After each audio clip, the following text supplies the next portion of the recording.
서브 이슈입니다. 관심과 인정인데요. 인간은 타인의 인정으로 삶의 행복을 느낍니다. 그러니까 타인의 인정이 없다면 돈이 많아도 외로움을 심하게 느낄 수밖에 없습니다. 외로움은 다른 말로 불행입니다. 예를 들어 생일인데 주변에 아무도 축하해 줄 사람이 없다.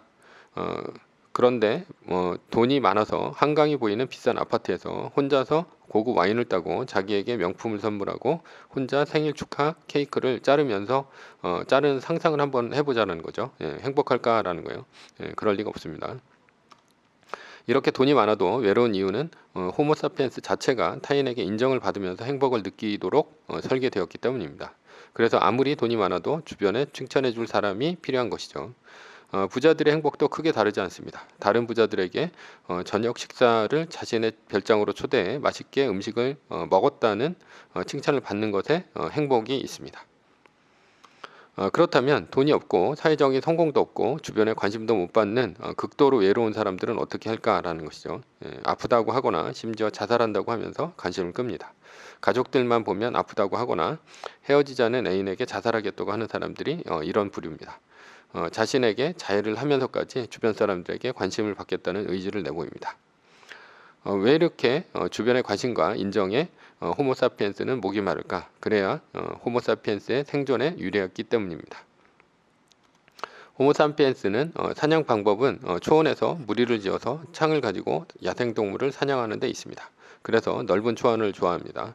잘 보이는 곳에서 창이나 활로 여러 명이 야생동물을 원거리에서 타격할 수 있기 때문이죠.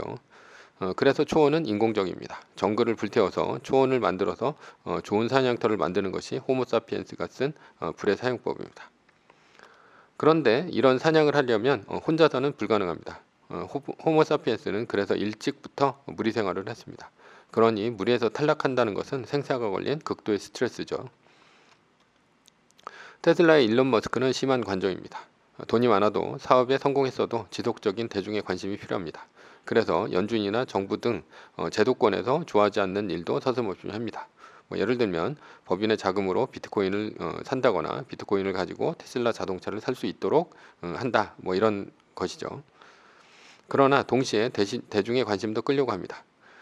테슬라가 비트코인 결제를 하지 못하게 만든다거나 TV에 출연해서 도지코인은 사기라거나 한다는 말이죠.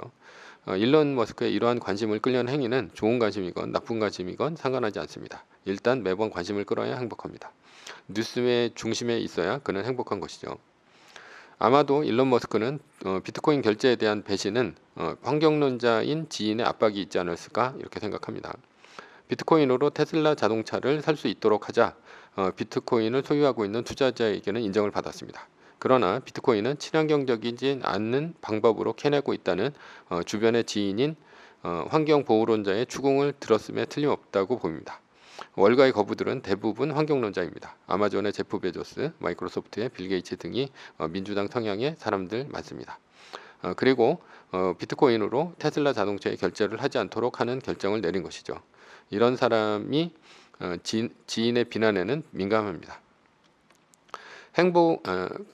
백만장자의 행복도 크게 다르지 않습니다. 돈이 아무리 많아도 타인의 관심과 인정이 없다면 불행하기 때문입니다. 그래서 인정을 못 받는다면 관심이라도 받겠다. 이런 것이죠. 사람이 죽기 전에 후회하는 3가지 행동이 있다고 합니다. 첫 번째가 그곳에 갔어야 되는데, 두 번째가 그 일을 했어야 했는데, 세 번째가 그 사람에게 이 말을 했어야 했는데입니다. 하고 후회하는 일은 없습니다.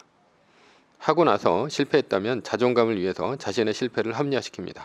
비트코인으로 실패를 했다면 일론 머스크 때문에 비트코인이 떨어졌다고 생각하지 너무 꼭대기에서 산 자신을 비난하지 않습니다.